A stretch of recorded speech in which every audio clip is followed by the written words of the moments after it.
Baik, di video kali ini kami kelompok 5 PPKN akan menjelaskan materi tentang persatuan dan kesatuan bangsa pada masa Orde Baru dari tanggal 12 Maret 1967 sampai 21 Mei 1998.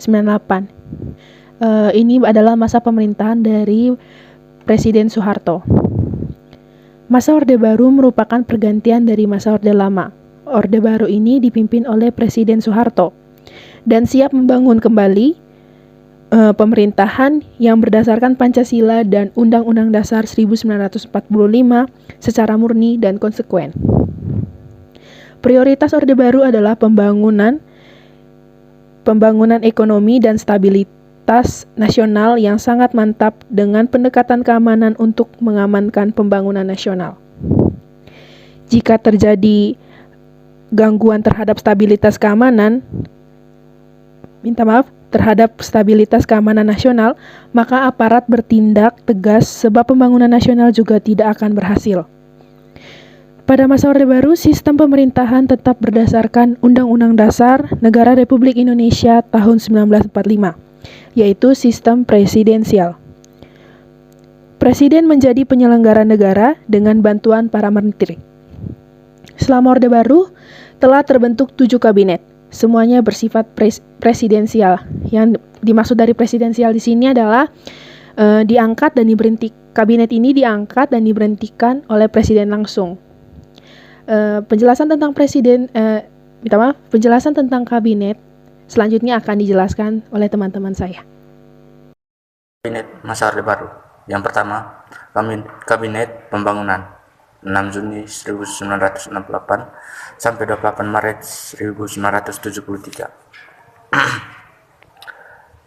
Kabinet ini dibentuk pada 10 Juni 1968 dan bertugas sampai 28 Maret 1973. Kabinet ini dibentuk oleh Presiden Soeharto dan komposisinya yang tidak jauh dari Ampera II.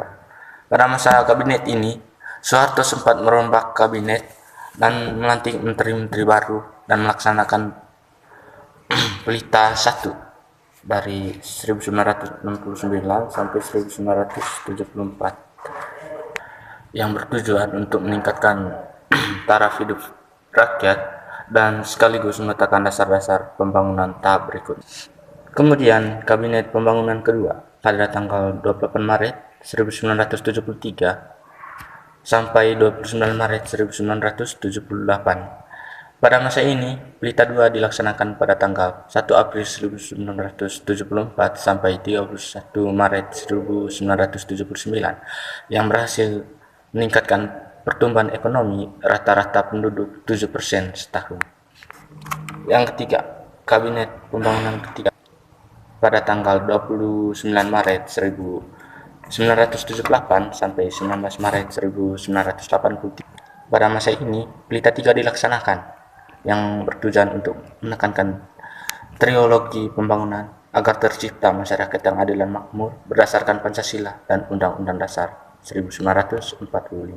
Kabinet Pembangunan 4 dibentuk pada tanggal 19 Maret 1983 dan bertugas sampai 21 Maret 1988. Pada masa ini diselenggarakan Pelita 4 1 April 1984 sampai 31 Maret 1989 yang berhasil mencapai swasembada pangan dan dilakukan dengan program KB dan rumah untuk keluarga. Kesuksesan Pelita 4 pada kabinet ini dibuktikan dengan penghargaan yang diberikan FAO, Organisasi Pangan dan Pertanian Dunia, pada 1985. Swasembada pangan artinya kita mampu mengadakan kebutuhan pangan dengan cara tersendiri yang dapat memenuhi kebutuhan pangan untuk masyarakat Indonesia dengan mereka punya kemampuan atau pengetahuan khususnya dalam membangun kegiatan ekonomi dalam bidang kebutuhan. Yang kelima itu Kabinet Pembangunan 5. Kabinet ini dibentuk pada 23 Maret 1988 dan berakhir pada tanggal 17 Maret 1993 oleh Presiden Soeharto dan Wakil Presiden Sudarmono. Kabinet Pembangunan 6. Kabinet ini dibentuk pada masa pemerintahan Presiden Soeharto dan Wakil Presiden Tri Sutrisno pada 17 Maret 1993 dan selesainya pada tanggal 14 Maret 1993. Selanjutnya kabinet yang terakhir adalah Kabinet Pembangunan yang ke-7. Kabinet ini menjadi kabinet terakhir yang dibentuk oleh Presiden Soeharto dibantu wakilnya B.J. Habibie. Masa bakti kabinet ini yaitu sejak 16 Maret 1998 sampai 21 Mei 1998. Baik, yang berikut saya akan menjelaskan kelebihan dan kelemahan pada masa Orde Baru. Kelebihan dan kelemahan pada masa Orde Baru yang berdampak pada persatuan dan kesatuan bangsa Indonesia antara lain, yang pertama itu untuk kelebihan pada masa Orde Baru ada beberapa. Yang pertama, perkembangan pendapatan per kapita masyarakat meningkat pesat dari $70 menjadi $1.000. Perkembangan pendapatan per kapita masyarakat Indonesia yang pada tahun 1968 hanya $70 Amerika Serikat, pada tahun 1996 telah mencapai lebih dari $1.000 Amerika Serikat. Yang pastinya hal ini menjadi langkah yang baik atau menjadi salah satu kelebihan atau keunggulan pada masa Orde Baru. Yang kedua itu program transmigrasi sukses.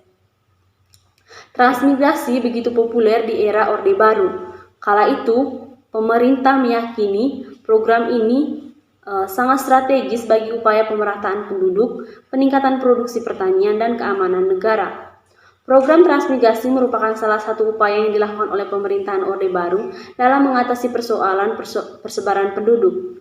Melalui program transmigrasi, pemerintah Orde Baru memfasilitasi sejumlah migran dari daerah-daerah yang padat penduduknya seperti Pulau Jawa untuk pindah dan menetap di daerah yang dianggap masih sedikit penduduknya, khususnya di Pulau Kalimantan. Pulau ini merupakan salah satu tujuan utama program transmigrasi pemerintahan Orde Baru. Hal ini disebabkan karena Pulau Kalimantan memiliki luas lahan yang sangat memadai dan jumlah penduduk yang masih relatif sedikit. Dan yang kedua itu program KB sukses. Tujuan utama dari program KB ini adalah pengendalian jumlah penduduk atau populasi penduduk Indonesia yang kala itu dianggap berlebihan. Pemerintah menyarankan bahwa sebuah keluarga ideal cukup memiliki 2 anak saja. Masyarakat juga diharapkan agar dapat memiliki keturunan dengan perencanaan yang bertanggung jawab untuk menekankan jumlah kelahiran anak yang tidak diinginkan. Dan yang berikut itu pemberantasan buta huruf sukses. Membaca dan menulis merupakan alat penting untuk pemberantasan kemiskinan. Selain itu juga untuk keperluan kesempatan kerja, peningkatan kesetaraan pria dan wanita, dan peningkatan kesetaraan keluarga, perlindungan lingkungan hidup, juga penggalakan peran serta dalam demokratisasi. Itu untuk kelemahan pada masa pemerintahan Orde Baru. Dalam perjalanannya, pemerintahan Orde Baru juga melakukan penyimpangan terhadap Pancasila dan Undang-Undang Dasar 1945 yang sekaligus menjadi kekurangan pada masa Orde Baru. Ada 3 bagian kekurangan pada masa Orde Baru, yaitu yang di bidang ekonomi, bidang politik, dan bidang hukum. Pertama itu di bidang ekonomi, penyimpangan dari pasal 33 Undang-Undang Dasar 1945, yaitu terjadinya pelanggaran ekonomi dan monopoli ekonomi. Sebelumnya, pasal 33 ayat 1 itu berbunyi, perekonomian disusun sebagai usaha bersama berdasarkan asas kekeluargaan. Jadi maka yang terkandung dalam syarat ayat tersebut itu sangat dalam, yakni sistem ekonomi yang dikembangkan seharusnya tidak berbasis persaingan serta atas asas yang sangat individualistik. Atau perekonomian ini ditekankan untuk kepentingan semua masyarakat. Tapi pada masa itu terjadi penyimpangan pada peraturan ini, di mana sistem perekonomian yang diinginkan tidak berjalan semestinya. Dan yang kedua itu kekurangan pada bidang ekonomi kedua itu pembangunan ekonomi bersifat sentralistik sehingga terjadi jurang pemisah antara pusat dan daerah dan menjurus kepada kepentingan individual. Sistem pemerintahan sentralistik menguatkan kekuasaan pusat terhadap daerah. Hal ini disebabkan ketergantungan yang tinggi dari pemerintahan daerah atau keputusan pemerintahan pusat. Pada masa Orde Baru, kebijakan pemerintahan sentralistik ini berupa kebijakan ekonomi dan pembangunan sekaligus penerapan kebijakan politik. Jadi hal ini juga lah yang menyebabkan terjadinya kesenjangan antara pemerintah pusat dan di daerah, di mana pembangunan negara tidak merata dan terdapat perbedaan yang signifikan antara pembangunan pada pusat dan daerah. Kekayaan daerah banyak digunakan untuk melakukan pembangunan pada pusat kota. Maka hal ini juga lah yang menyebabkan tidak berjalannya pembangunan dan perekonomian di daerah. Baik, yang berikut itu yang kedua untuk kelemahan pada bidang politik. Presiden sebagai eksekutif atau pelaksana undang-undang berkedudukan lebih dominan daripada lembaga legislatif. Jadi di sini pada masa Orde Baru, presiden itu lebih dominan atau lebih memegang kekuasaan banyak pada pelaksanaan undang-undang daripada lembaga legislatif yaitu MPR atau DPR. Yang kedua itu pemerintahan sistem komando dan sentralistik, sama seperti penjelasan pada bidang ekonomi bahwa sentralistik itu di mana dia punya sistem pemerintahan itu untuk menguatkan kekuasaan pusat dan daerahnya itu terbengkalai, atau segala kekuasaan itu berasal dari pusat atau semuanya itu berpusat di pusat, atau segala peraturan dan segala kekuasaan di daerah itu semua berasal langsung dari pusat. Dan yang ketiga itu tidak adanya kebebasan berpendapat apalagi mengkritik terhadap jalannya pemerintahan. Jadi pemerintahan pada waktu itu tidak memperbolehkan masyarakat untuk menyuarakan pendapat mereka, apalagi mengkritik pemerintahan pada saat itu.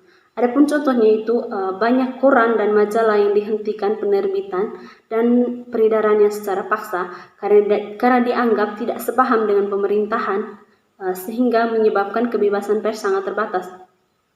Dan yang terakhir itu praktek KKN yang merugikan ekonomi dan krisis kepercayaan masyarakat.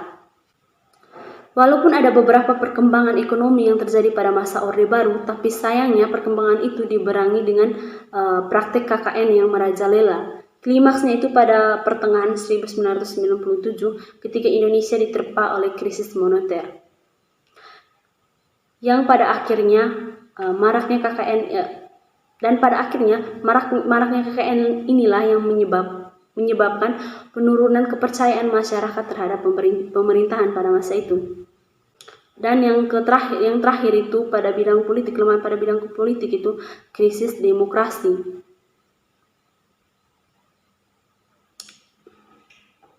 Di mana bentuk pemerintahan pada waktu itu masyarakat itu tidak memiliki hak yang sama untuk pengembangan keputusan yang dapat mengubah hidup mereka.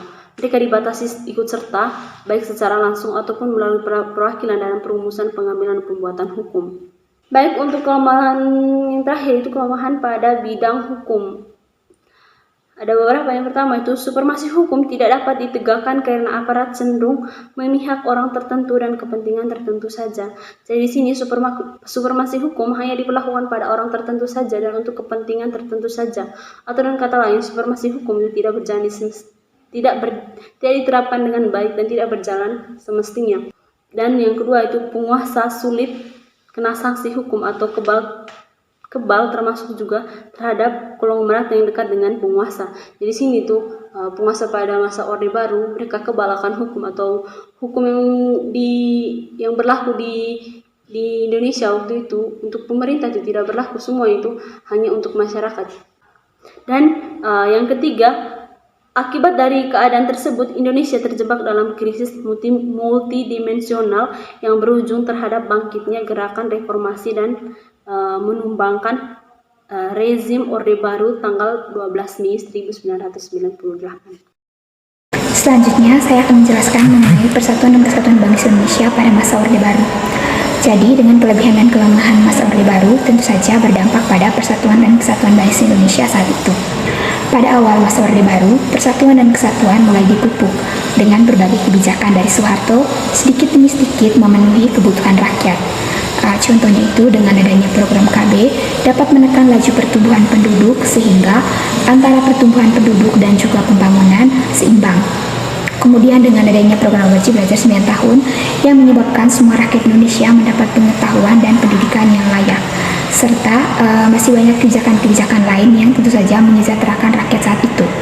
Namun, lambat laun, seiring berjalannya waktu, di masa Orde Baru ini mulai terjadi begitu banyak penyimpangan-penyimpangan terhadap Pancasila dan Undang-Undang Dasar tahun 1945 yang dimana bertolak belakang dengan tujuan dari Orde Baru atau tujuan dari Soeharto, yaitu membangun Indonesia dengan murni berdasarkan Pancasila dan Undang-Undang Dasar 1945.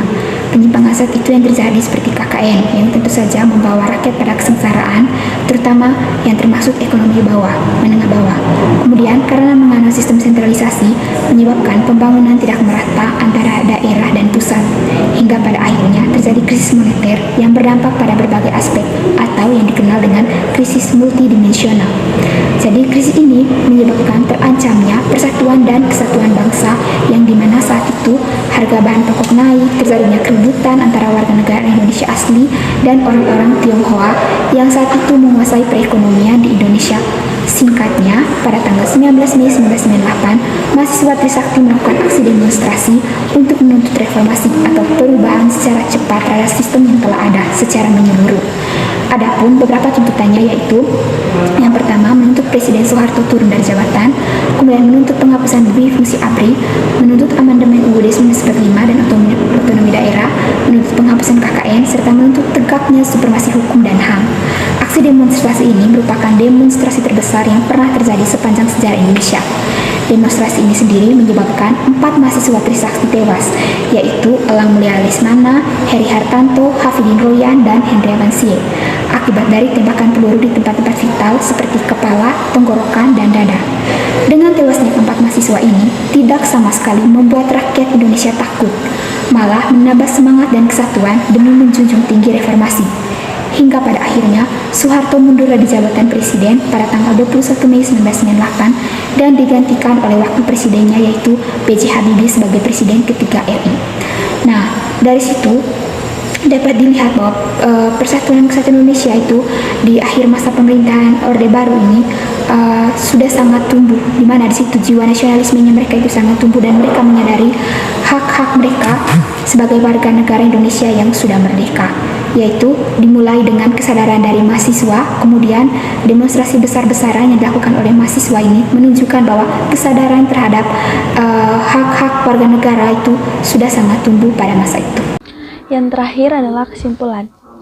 Jadi, persatuan dan kesatuan bangsa Indonesia diawali pada masa Orde Baru dengan berbagai kebijakan yang dikeluarkan oleh Presiden Soeharto menyebabkan terjadinya kemajuan bangsa Indonesia pada saat itu. Namun lambat laun terjadi banyak penyimpangan terhadap Pancasila, Undang-Undang Dasar, dan juga terjadi krisis multidimensional.